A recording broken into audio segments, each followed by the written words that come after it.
When my father remarried, I thought I was finally going to have the family I'd always dreamed of. My mother had died when I was young, and for years it was just the two of us.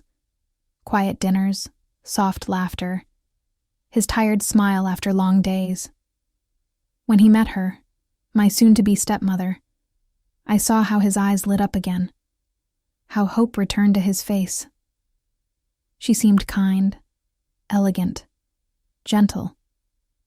And when she introduced her daughter Vivian, I believed I was gaining the sister I'd always wanted. Everyone adored her. Vivian had that kind of beauty that made people look twice. Soft golden curls, pale skin, blue eyes that shimmered like glass. She was fragile and perfect, and I promised myself I'd protect her.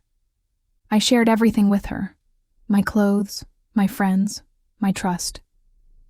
When she said she envied how close I was to Father, I laughed and told her there was enough love for both of us. I didn't see the jealousy behind her smile, didn't notice the way her eyes lingered on everything that was mine. At first it was small things. Whispers, misunderstandings, my friends pulling away without explanation.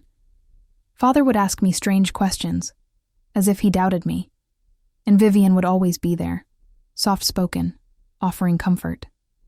I thought she cared. I didn't realize she was weaving lies in every shadow. Then I met Ethan.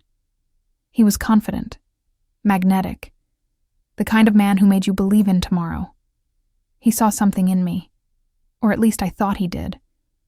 We were inseparable. Late-night walks, plans for the future, promises of forever. Vivian smiled when I told her about him. She said she was happy for me. But soon, I noticed how her gaze followed him, how her laughter grew softer around him, how he seemed distracted when she was near. I told myself not to worry, that she was my sister, that he loved me. But the truth doesn't disappear just because you close your eyes to it. One evening I came home early and heard laughter in the living room, her laughter, light and musical. And there they were, her hand on his chest, his lips inches from hers. The air went cold. When they saw me, guilt flashed across Ethan's face, but Vivian didn't even flinch. "Lila," she whispered, eyes glistening. "It's not what it looks like." But her smile said otherwise. That night shattered something inside me. Ethan begged for forgiveness. Vivian cried and claimed it was a mistake. My father took her side. "She didn't mean it," he said. "You've been distant, Lila. Maybe you pushed him away." I left. There was nothing left for me in that house. Not love, not trust, not truth. Vivian married Ethan months later. She wore my dress, lived in my house, smiled my smile. The world loved them.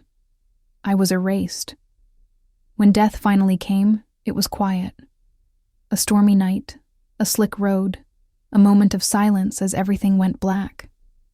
But death wasn't the end.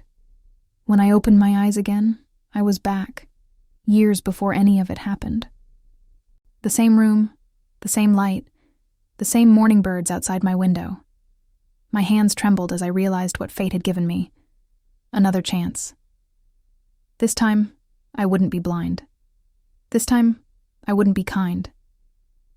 Vivian entered my room that morning, all sweetness and concern. "You're up early," she said, smiling. I smiled back.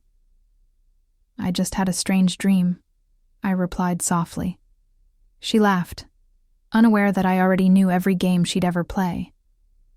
I didn't distance myself, not yet. I watched her, studied her, learned her patterns.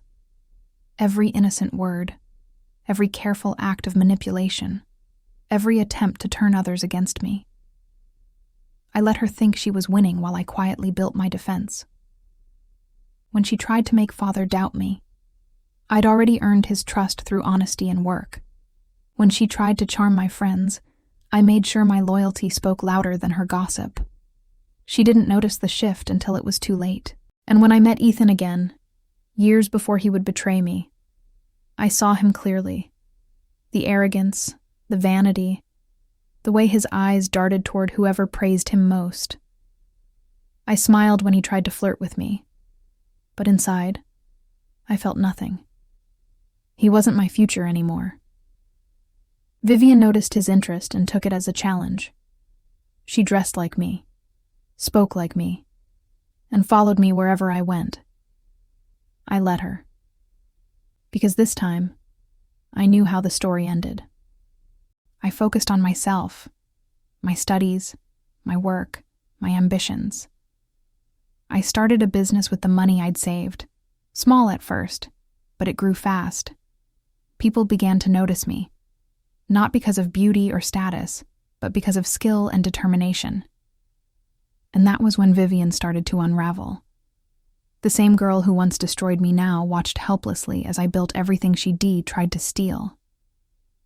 I saw the envy in her eyes every time Father praised me, every time someone admired my success. She tried to regain control by targeting Ethan again, desperate to win his affection. But it didn't work. He admired me now, not because I chased him, but because I didn't need him. And when he finally confessed his feelings, I smiled and said no. "You had your chance in another life," I whispered under my breath, though he couldn't possibly understand. Vivian was furious. For the first time, she saw the world slipping through her fingers, the world she thought belonged to her. She started spreading rumors again, old habits she couldn't resist, but this time no one believed her. They saw the bitterness beneath her charm. At a charity gala, the same kind where she once humiliated me, she tried to stage another scene. She cornered Ethan, flirted openly, desperate for attention. I stood across the room, calm, composed, watching her drown in her own performance. When our eyes met, her smile wavered. I walked over, looked her in the eye, and said softly, "You should be careful, Vivian. You might lose more than you think." The color drained from her face. That was the last time she ever tried to challenge me. I didn't need to expose her. She did that herself. The more she struggled, the more people saw who she truly was. Her lies crumbled. Her charm faded, and I didn't have to lift a single finger. I just lived. Years later, when I stood in my own office, the company I built from nothing now a global name, I thought of her again. Vivian, who once stole everything, now had nothing. Her marriage to Ethan fell apart. Her name became a scandal. She sent me a letter once, trembling words about regret and forgiveness. I never answered. I didn't need revenge. I'd already won. My strength was the punishment she'd never escape, because every success I achieved reminded her of what she'd thrown away. And me? I finally found peace. I built a life on my own terms, loved without fear, lived without apology. The woman who once broke in silence had become unshakable. Sometimes people ask me where my fire comes from, why I never seem afraid to start again.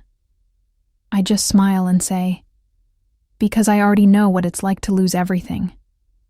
They don't need to know the rest. That once I was betrayed by the girl who called me sister. That once I died for love and came back stronger than death itself. Now, when I pass by a mirror, I see her reflection behind me sometimes. A ghost of the girl who thought she could take my life.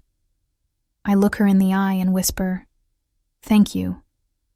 Because she didn't destroy me. She made me.